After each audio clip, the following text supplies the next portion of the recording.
Hola Altubers, hoy vamos a darnos otra vuelta por las estanterías de las librerías para ver qué hay de nuevo. Bueno, a ver, hay muchísimo, pero no tenemos tiempo ni posibilidad de acercarnos a todos los libros que las editoriales ponen día a día en las librerías con la intención de que sus títulos sean los mejor recibidos por los potenciales lectores. Hoy vamos a hablar de algunas novedades, algunas que en realidad nos retrotraen al pasado, pero no todas son libros que yo he leído. Hay algunos que he leído, hay otros que he leído a medias y otros más que no he leído, aunque conozco a los autores de experiencias anteriores, y hay algunos a los que ni he leído ni conozco, pero que la intuición parece que te dice que esto va a funcionar. Así que hacedme caso en la medida de vuestra confianza. Es decir, que no todo va a ser estupendo, pero os diré en cada caso el estado en que se encuentra mi aprecio por los títulos que vayamos reseñando. Vamos ahora con el primero, un libro humilde aparecido en bolsillo directamente de Dolores Redondo. Seguramente el nombre de Dolores Redondo es suficientemente conocido por todos porque es la autora de la famosa trilogía del Baztán. En la trilogía del Baztán aparece un personaje, Amaya Salazar, una policía, que tiene que descubrir los terribles asesinatos de niñas que ocurren en ese valle navarro. Bueno, pues además de incluir la investigación propiamente dicha, también se van incluyendo una serie de elementos relacionados con la tradición, con el folclore, con los personajes mitológicos, que en definitiva pues nos permiten entrar también en un mundo diferente y con cierto aire fantástico. No, las novelas no son fantásticas, las novelas son racionales y perfectamente encuadradas dentro de lo que es la investigación criminal. Después, Dolores consiguió el premio Planeta con otro libro e incluso escribió después una precuela de las andanzas de Amaya Salazar. Es decir, que ya hay 4 novelas con esta protagonista y suponemos que habrá más. Pero antes había escrito Los privilegios del ángel. Y ahora, esta novela, que en su momento fue publicada en una editorial con pocas posibilidades de buena distribución, ha sido recuperada para la edición de bolsillo y presentada de nuevo. Bueno, pues la novela es muy diferente de lo que conocemos habitualmente de Dolores Redondo, porque esta no es una investigación policíaca, aunque sí hay un cierto aire como de misterio en cómo Dolores va contando las andanzas de la protagonista. La protagonista es una niña de 5 años que se enfrenta al mundo, que ve su particular universo más o menos alterado por las cosas que les pasan a los niños, que un día les llevan al colegio y su mundo cambia, y conoce amigos y conoce amigas y encuentra enemigos también, y tiene que sobrevivir. La protagonista no es la niña más sociable del mundo, pero conoce a una amiga con la que hace una gran amistad, y juntas van descubriendo el mundo y el universo de pasajes, que es donde se desarrolla la novela, y la verdad es que la historia está muy bien. Obviamente no solo es una novela documental, sino que entrará en juego un elemento perturbador, no policíaco, en este caso es una tragedia, que hará que las cosas cambien, pero ya no voy a contar más. Simplemente recordar a los fans de Dolores Redondo que hay una novela anterior suya que ahora acaba de ser publicada y puesta al alcance de cualquier aficionado. Nos vamos, ya que estamos en la zona, a hablar de Miquel Santiago. Miquel Santiago es de Portugalete, en Vizcaya, y empezó a publicar en el año 2010 escritos en internet. Al cabo de 3 años había publicado bastantes libros, 4 concretamente, y entonces una editorial de Ediciones B se fijó en él y dijo, aquí hay posibilidades. Y así publicó La última noche en Tremor Beach, que es una novela ambientada en Irlanda, dentro de lo que podríamos llamar el suspense. Esas historias donde el lector no sabe muy bien por dónde van las cosas, y en el caso de Miquel Santiago ni siquiera el protagonista sabe muy bien por dónde van las cosas. Eso es casi un sello de autor. Los protagonistas de Miquel Santiago no saben dónde están ni lo que ha pasado, y lo van descubriendo al mismo tiempo que lo descubre el lector. Y es obviamente un género o un subgénero literario que goza de mucho predicamento. De hecho, la primera novela publicada por Ediciones B de Miquel Santiago se convirtió en un acontecimiento, y desde entonces hasta aquí ha venido pues publicando más libros y libros con un gran éxito, así que aplaudamos a Miquel Santiago. En cuanto a cómo ha evolucionado su narrativa, pues digamos que las 3 primeras novelas, aunque ambientadas en diferentes lugares, ya digo Irlanda, luego Francia, luego Italia, están cortadas por el mismo patrón. eso que os decía, que el personaje en principio tiene que investigar algo, pero al mismo tiempo él mismo se convierte en sospechoso. La cuarta novela, La isla de las últimas voces, es ya un thriller como más de acción.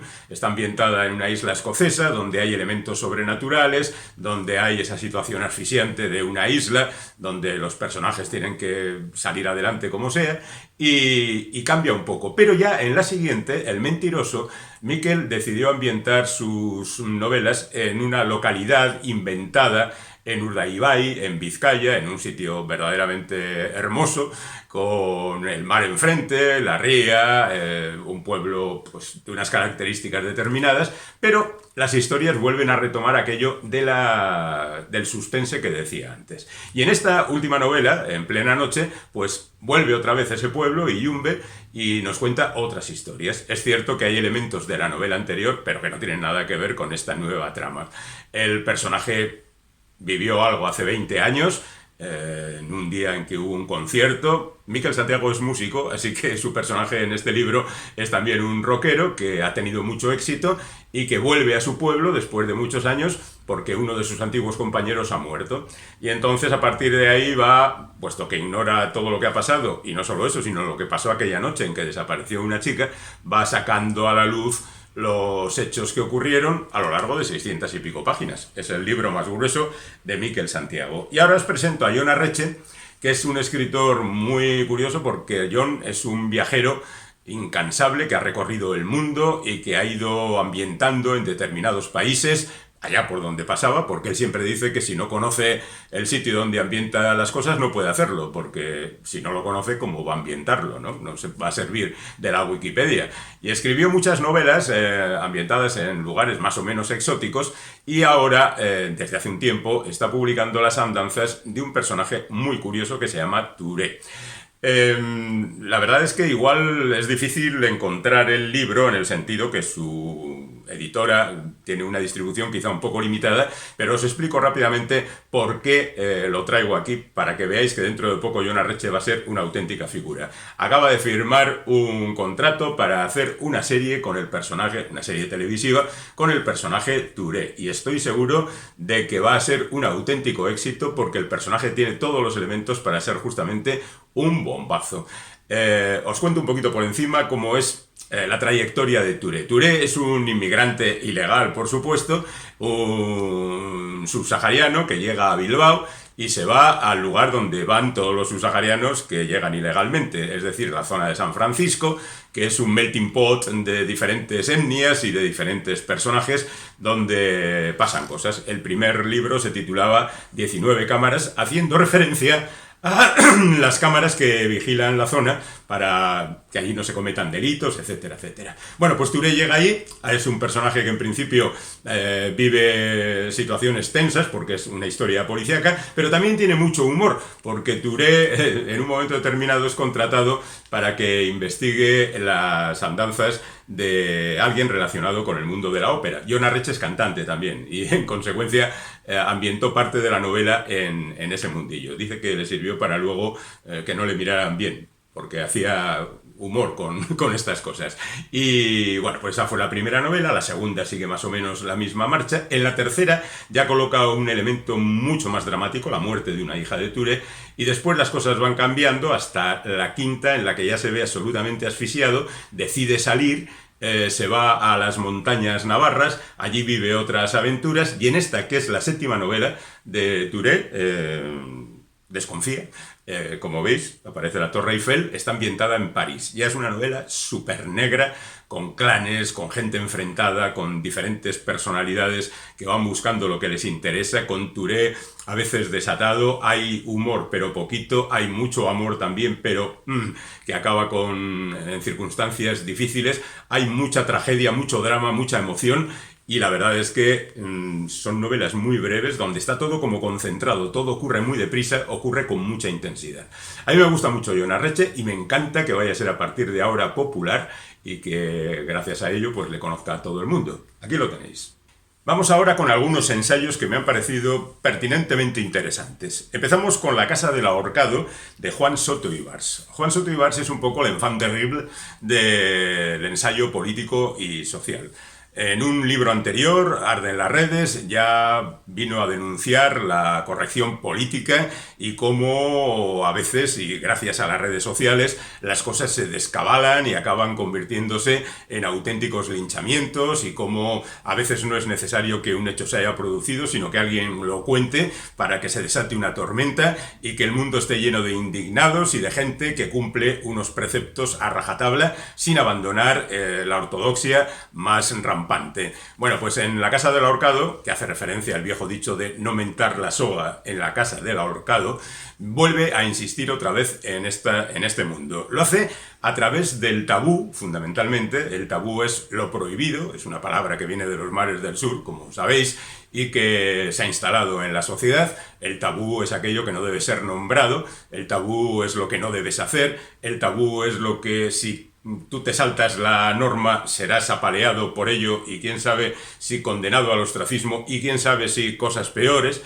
En cualquier caso, lo que hace Juan Soto Ibars es recopilar una gran cantidad de información e ir poniendo ejemplos diferentes y muy rápidamente. No se trata también de incidir en cada uno de ellos, porque gran parte de ellos son conocidos a través de las noticias, de ir repasándolos y descubriendo lo que de malo tiene la sociedad actual y cómo las formas han cambiado efectivamente, pero el ser humano sigue cayendo en las mismas trampas. Además del tabú, aquí se analiza la herejía, es decir, la salida de la norma, y cómo desde las redes sociales, que ya digo, es el tema común de todo esto, hasta las grandes empresas, acaban cayendo en el truco de la convencionalidad, en las normas que se dictan y que no pueden ser saltadas bajo ningún concepto, porque eso parece que amenaza incluso el funcionamiento de la civilización actual. Y no es así. Y Juan Soto Ibars es un tipo listo que sabe descubrir cuáles son los fallos de los que defienden el sistema. Y yo creo que es un libro muy interesante y por eso lo recomiendo. Sergio del Molino es el tío que más trabaja en esto de escribir. Escribe artículos casi diarios en la prensa y publica libros a chorro. Es un agudo crítico de televisión y escribe novelas. Algunas de ellas generalmente relacionadas incluso con su propia vida e incluso con sus grandes desgracias. En una de ellas hablaba de la muerte de su hijo, en otra que ya no es una novela claramente, medio ensayo, habla de la psoriasis que le afecta. Pero se hizo famoso fundamentalmente por un libro titulado La España vacía, que hablaba de los lugares que poco a poco han ido despoblándose porque el éxodo a la ciudad desde hace un montón de años es una característica de las tierras españolas. Y bueno, pues visitaba algunos enclaves. Luego visitó también otros enclaves fronterizos en otro libro fantástico que habla justamente de cosas curiosas en un determinado lugar que mezclan diferentes personalidades y formas de vida, casi podríamos decir. Y ahora ha vuelto a la España vacía para escribir un libro contra la España vacía. En realidad, él no hacía en aquel libro sobre la España vacía una loa a la España vacía, un volvamos a los pueblos, primero porque se están muriendo, segundo porque allí vamos a vivir mejor, tercero porque no tenemos wifi, lo cual es evidentemente un problema. Bueno, pero al margen de eso, lo que hace aquí es un alegato contra la utilización que se hace de la España vacía. No solo por su culpa, que también la tiene por haber sacado el gato de la casa para que cace los ratones, sino que otra mucha gente se ha aprovechado e incluso han cambiado la terminología y hablan de la España vaciada. Es decir, que por cuestiones políticas, sociales y demás, el campo ha venido siendo maltratado por prácticamente todo el mundo. Hay una cosa clara, Sergio del Molino es un tipo que escribe fantásticamente, y no solo eso, es un tipo que tiene grandes ideas, y las tiene claras, y las explica muy bien. Te puede gustar o no lo que diga, pero seguramente tiene razón. Yo lo dejo ahí.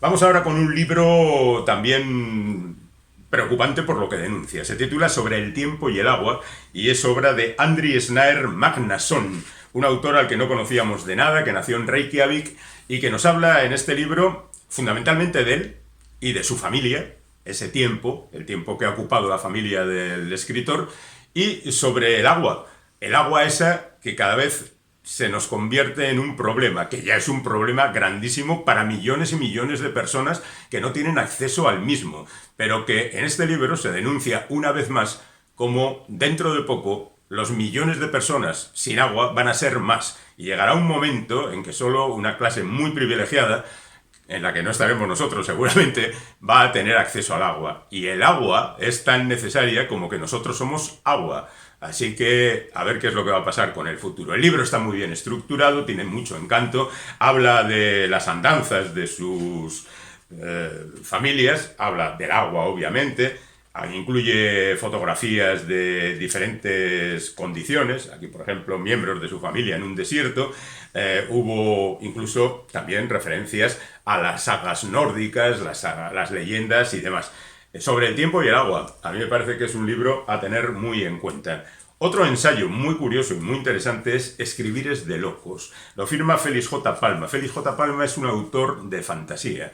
Es un autor que escribió, por ejemplo, la trilogía del tiempo, una trilogía fantástica donde homenajeaba a algunos clásicos del mundo de la fantasía. Y lo hacía muy bien.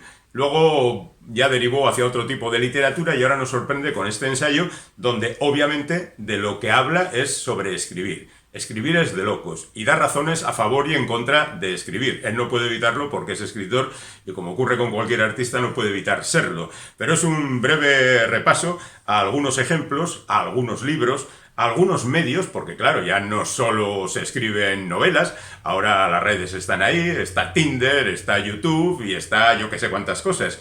Y el repaso que hace me parece muy pertinente y muy interesante. Lo mismo podríamos decir, aunque con distancia, de Genio y tinta de Virginia Woolf, que es una recopilación de charlas dadas por esta mujer. A pesar del tiempo transcurrido desde su obra y desde su muerte, se siguen recuperando, digamos, inéditos de esta mujer, que no son, digamos, el tronco principal de su obra, pero que siguen siendo muy interesantes porque era alguien con una visión muy particular de la sociedad de su tiempo y de alguna manera también de elementos que nos afectan a nosotros, ¿no? Como es el caso de la escritura.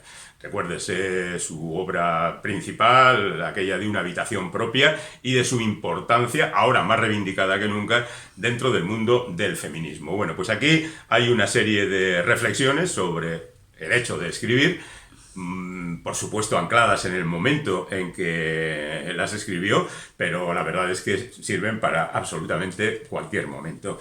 Tengo ahora aquí una especie de biografía que es muy interesante, Pasión imperfecta, de Roberto Lápid. No conozco al autor, pero sí conozco a la homenajeada, que es Hedy Lamarr. Hedy Lamarr fue una actriz muy famosa, fue, por ejemplo, la protagonista de Sansón y Dalila, fue una gran inventora antes de llegar a Estados Unidos. Por ejemplo, ya se ha dicho hasta la extenuación que en sus inventos técnicos anteriores a la Segunda Guerra Mundial está la base actual de la Wi-Fi y de un montón de cosas que consideramos normales. Bueno, pues esta mujer tuvo que pelear mucho, no solo para que le reconocieran la parte técnica, que nunca se le reconoció hasta muchos años más tarde, sino para triunfar en Hollywood, porque entre otras cosas era una mujer físicamente muy parecida a Vivien Leigh, la que hacía de Escarlata O'Hara en Lo que el viento se llevó, y lo cierto es que eso le perjudicó un poco. No hizo grandes películas, pero sí es recordada, entre otras cosas, por protagonizar el primer desnudo de la historia del cine. Y termino esta tanda con el libro Cenicienta liberada, que es una revisión del mito de Cenicienta, a cargo de Rebecca Solnit. Rebecca Solnit es la que escribió aquello de Los hombres me cuentan cosas, una revisión del mansplaining, es decir, los tíos que van contándole a las mujeres lo que son las mujeres y lo que tienen que hacer las mujeres. Y que las mujeres tienen que aguantarles porque la tradición dice que los hombres saben más que nadie, incluso sobre las mujeres. Bueno, pues en esta revisión hay parte de la tradición que ya conocemos, o sea, el baile, la carroza y todo eso, pero luego las cosas cambian. Y además no solo el relato es diferente y muy interesante, sino que además tiene unas ilustraciones estupendas de Arthur Rackham. Y terminamos esta parte y nos vamos a otra. Seguimos repasando las estanterías de las librerías. Vamos ahora con Castellano de Lorenzo Silva. Supongo que no es necesario decir que Lorenzo Silva es el creador de Bevilacqua y Chamorro, esa pareja de guardias civiles que ya han protagonizado 9 novelas y un par de volúmenes de relatos y que es fundamentalmente conocido por ello, pero además ha escrito montones de libros. novelas como La flaqueza del bolchevique, que lo dio a conocer hace ya un montón de años, y también ensayos y diferentes trabajos sobre cosas muy diferentes, sobre la historia, por ejemplo. Y dentro de esa línea de su trabajo se encuadra Castellano. Ahora que se cumplen no sé cuántos años redondos de la rebelión de los comuneros de Castilla, Padilla, Bravo y Maldonado, aquellas cosas que nos enseñaban cuando íbamos a la escuela, el bueno de Lorenzo Silva ha decidido escribir una novela, sí, básicamente es una novela sobre aquella insurrección. Bueno, Lorenzo Silva es un escritor profesional, es alguien que se maneja bien con las letras, con la pluma, y obviamente sabe lo que tiene que hacer para contentar a sus seguidores. La historia es lo suficientemente interesante y luego solo hace falta colocar el foco en lo que verdaderamente ocurrió. Y esa zona de la historia ya está muy cercana y está perfectamente documentada. Solo hay que contar la verdad, novelarla de la mejor manera posible y hacerlo y sacarlo adelante. Castellano se titula. De la historia nos pasamos a la más rabiosa actualidad con Mario Cuenca Sandoval, al que no conocemos de nada, debemos reconocerlo, y tampoco he leído la novela, pero de alguna manera voy a decir de qué se trata para que veáis que reside en lo más actual de la política, porque es la historia de un individuo que ha sufrido una serie de desgracias, desde la muerte de un hijo hasta la pérdida de su empleo, y ve que el mundo se desmorona a su alrededor y en consecuencia trata de hacer algo. Y hacer algo es meterse en un partido de extrema derecha de nombre Lux, que recuerda poderosamente a otro con 3 letras y terminado en X, y donde va a ir descubriendo las características de ese partido. Yo supongo que Mario Cuenca no es partidario y seguramente hará una revisión crítica de lo que ocurre dentro de ese partido, pero en cualquier caso no lo he leído, digo simplemente que ha aparecido para aquellos interesados en la actualidad política, para que sepan lo que hay por ahí. Nos vamos ahora con otro autor que no conozco, Ayad Akhtar, que ha publicado Elegías a la Patria, que es un título que así de entrada tampoco parece muy atractivo, pero leí el prólogo y quedé absolutamente fascinado. Es una novela que cuenta la historia de su familia, obviamente es un emigrante, que va a tener influencias de su país de origen, pero sobre todo es un emigrante en Estados Unidos, donde ocurren cosas que a los emigrantes les pasan más que al resto de la humanidad.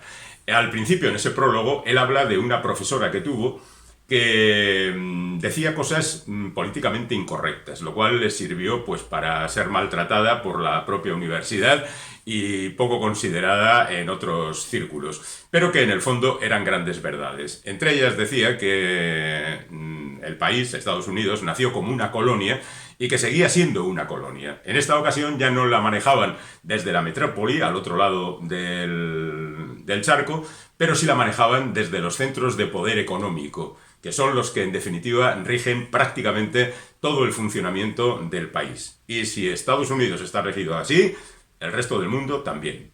Y en consecuencia vivimos bajo una especie de dictadura económica. Y esa es un poco la línea que sigue el autor a la hora de revisar la historia del último siglo a través de su familia y a través de sus andanzas en Estados Unidos. Ya digo, solo he leído el prólogo, pero me ha parecido que la escritura del autor también es muy interesante, así que me la he apuntado para que este verano sea uno de mis libros de cabecera.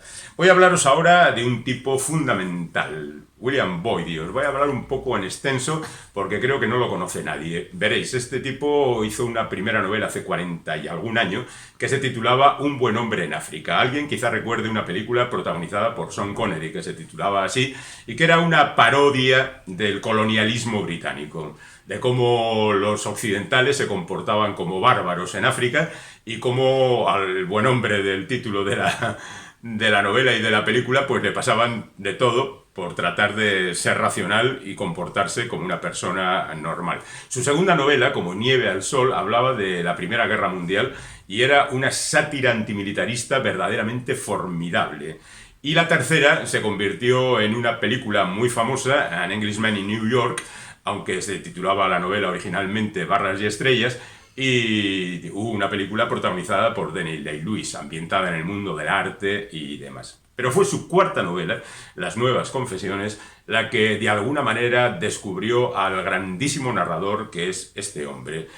Es la historia del siglo XX a partir de la figura de un cineasta europeo que atraviesa por todas las circunstancias, es un libro bastante voluminoso, de la historia europea y del mundo en consecuencia, porque acaba en Hollywood, por supuesto, narrado de manera fantástica.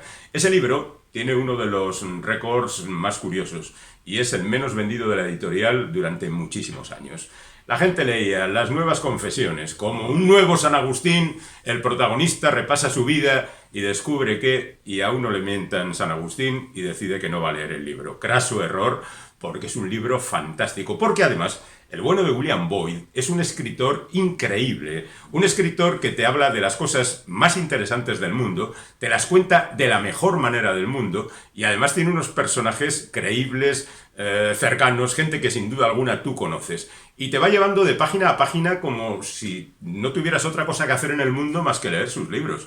Es ponerse en la primera página y querer leerlo continuadamente, sin comer, sin dormir y sin hacer absolutamente ninguna otra cosa. Lamentablemente, por diferentes motivos bien sabidos, hay que parar de vez en cuando de leer. Esta novela, Trío, habla de una relación amorosa, como su título indica.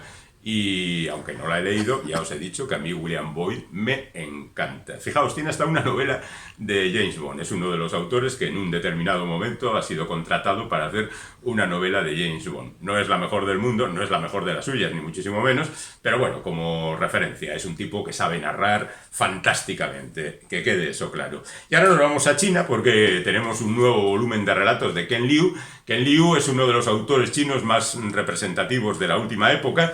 Debemos decir que ya triunfó con su primera novela, La gracia de los reyes, y después ha seguido escribiendo. Lamentablemente no hay manera de que termine una trilogía, porque hace ya bastante tiempo que tiene publicados los dos primeros volúmenes y el tercero no acaba de llegar. Pero a mí me parece un fantástico escritor que ya había publicado un volumen de cuentos, El zoo de papel y otros relatos, y ahora publica La chica oculta y otros relatos. Dicho queda, Ken Liu está de nuevo en las librerías. Y sin salir de China, nos vamos con El nacimiento de un héroe, que Salamandra ha puesto a la venta. Parece que quiere entrar en el mundo del fantasy. Pues bienvenida sea. El nacimiento de un héroe forma parte de un ciclo de novelas, La leyenda de los héroes cóndor, escrita por Jim Young, que es un autor que murió hace 3 años y que vivió casi 100 años y tuvo oportunidad de escribir muchas novelas de este tipo. Esta es una novela del género de artes marciales. Eso que tantas veces hemos visto en el cine, pues bueno, esto sería el origen.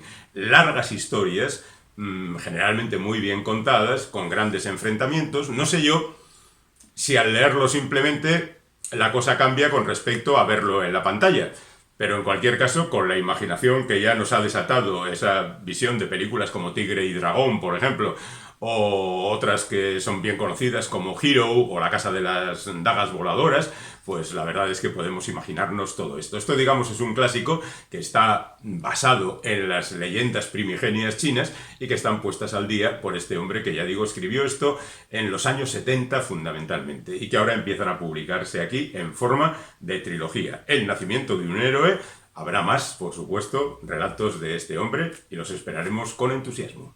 Al final de esta visión de cómo están las librerías ahora mismo, parcial por supuesto y escasa naturalmente, teniendo en cuenta el gran volumen de libros que se publican habitualmente, vamos a enlazar un poco con el principio, incluso territorialmente, porque estamos en Bilbao con un autor de la ciudad, Javier Díez Carmona, y la novela Justicia. El autor ha publicado muchísimos cuentos, ha escrito también novela juvenil e incluso novela para adultos, pero digamos que este es un nuevo comienzo a partir de un thriller que se ambienta, ya digo, en Bilbao y donde van apareciendo un montón de seres asesinados, incluso un individuo que aparece muerto junto a un banco donde alguien ha escrito justicia. Y lo que se mezcla aquí son las altas finanzas, la burguesía de la ciudad.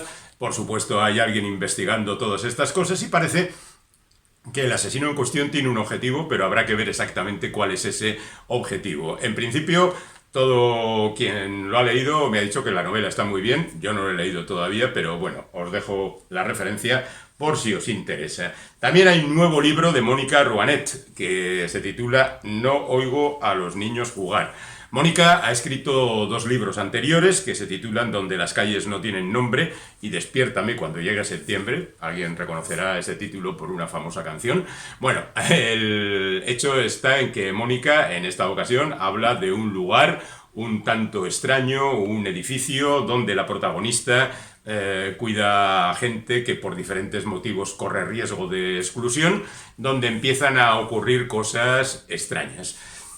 Hace unos días coincidí con ella en unas jornadas dedicadas a la novela policíaca y bueno, pues estuvimos charlando y resulta que de alguna manera este libro está inspirado en un hecho paranormal que le ocurrió a ella misma, porque ella también trabaja con gente desfavorecida por diferentes motivos de exclusión social y sobre todo también por problemas psicológicos, en un lugar que fue un antiguo orfanato. Las últimas plantas están abandonadas y un día subió con unos amigos, sacó unas fotografías y cuando revelaron las fotografías, cuando las vieron, descubrieron la figura de un niño que evidentemente no estaba allí. Bueno, pues esa es una historia que continúa por ahí.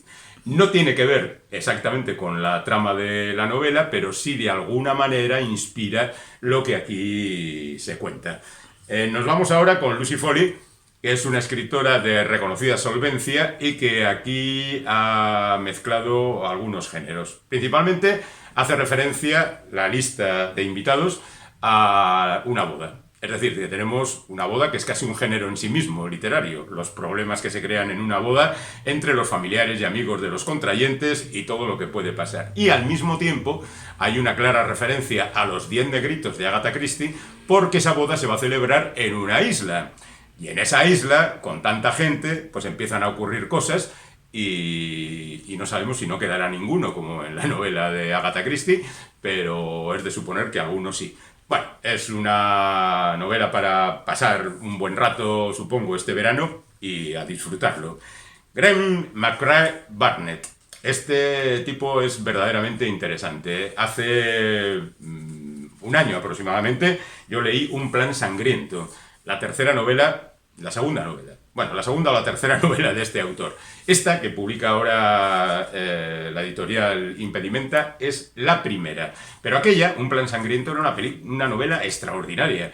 Estaba narrada como si fuera un caso auténtico. El caso no era deslumbrante, es la historia de un tipo, un aparcero, que un día se cansa de los desmanes del encargado del pueblo prácticamente, y se coge una azada, se va a su casa, lo mata y además mata a 2 de los miembros de su familia, unos niños. Lo cual lleva ya al nacimiento en el lector de cierto rechazo hacia el personaje. Pero el tipo, que está claro que ha cometido eso y que él mismo lo reconoce, asume su culpa y está dispuesto a cargar con el castigo que le corresponda. La novela lo cuenta en flashbacks, recordando cómo es la historia en ese lugar y las difíciles relaciones entre señores y criados, y por otra parte va incluyendo las actas del juicio, actas ficticias por supuesto, con la gran intervención de los abogados y cómo el culpable asume su culpabilidad sin mayor importancia. La verdad es que es un libro fantástico, de verdad, muy bueno. Os recuerdo, se titula Un plan sangriento, por si queréis encontrarlo. Y La desaparición de Adele Bedeau es la primera novela de este hombre. Se publicó en 2014 y ahora recuperada.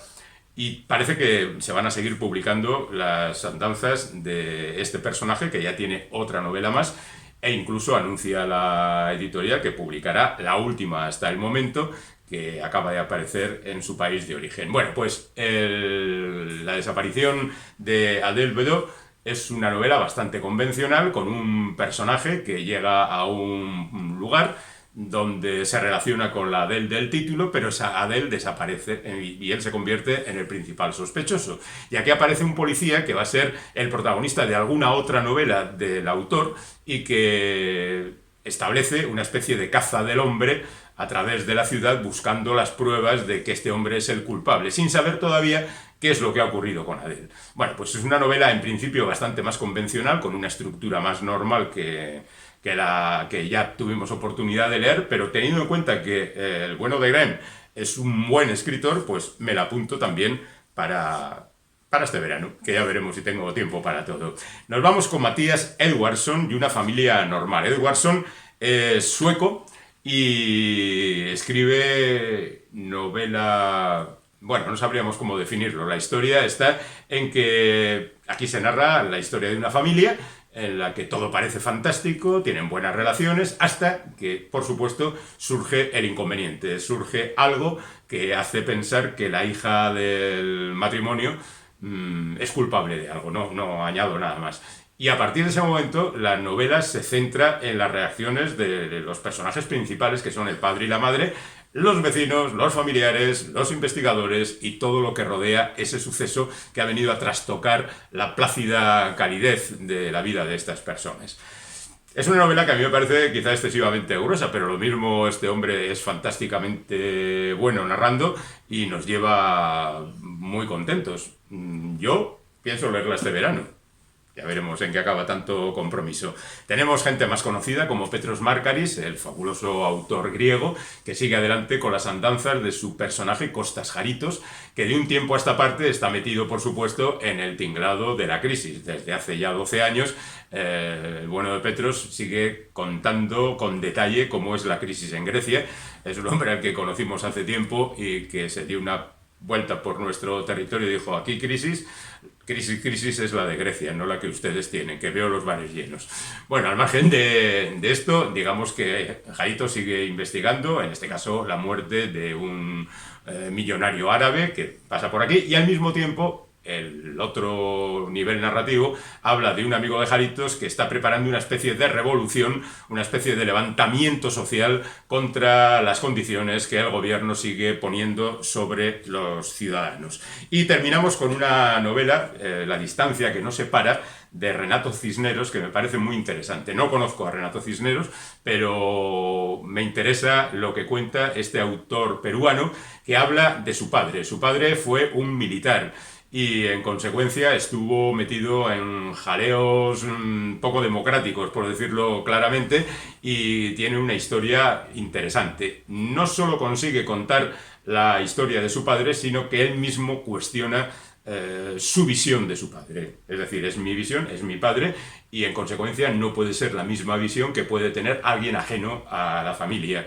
Y los actos que quizá yo perdono, porque es mi padre, no deben ser perdonados por una sociedad que sufrió por ellos. Y en ese sentido a mí me parece que este es un libro que podría ser la parte contraria al olvido de que seremos, donde Héctor Abad Faciolince hablaba de su padre con gran elogio y con gran entusiasmo. Esto sería el reverso oscuro de la visión que tenemos de nuestros padres cuando han hecho cosas como las que hizo el padre de Renato. Aquí terminamos. Bueno, han sido 20 y tantos libros. Tenéis ya suficiente material para leer durante todo este verano y quién sabe si parte del otoño. Espero que os sirvan para algo. Espero que coincidamos también en los gustos, que eso es importante, y que descubráis si los libros que yo recomiendo os interesan o no. Si os interesan, estupendo. Y si no, pues ya sabéis, no hacedme ni caso. Pero de todas maneras nosotros volveremos aquí para hablar de libros, películas y lo que sea necesario.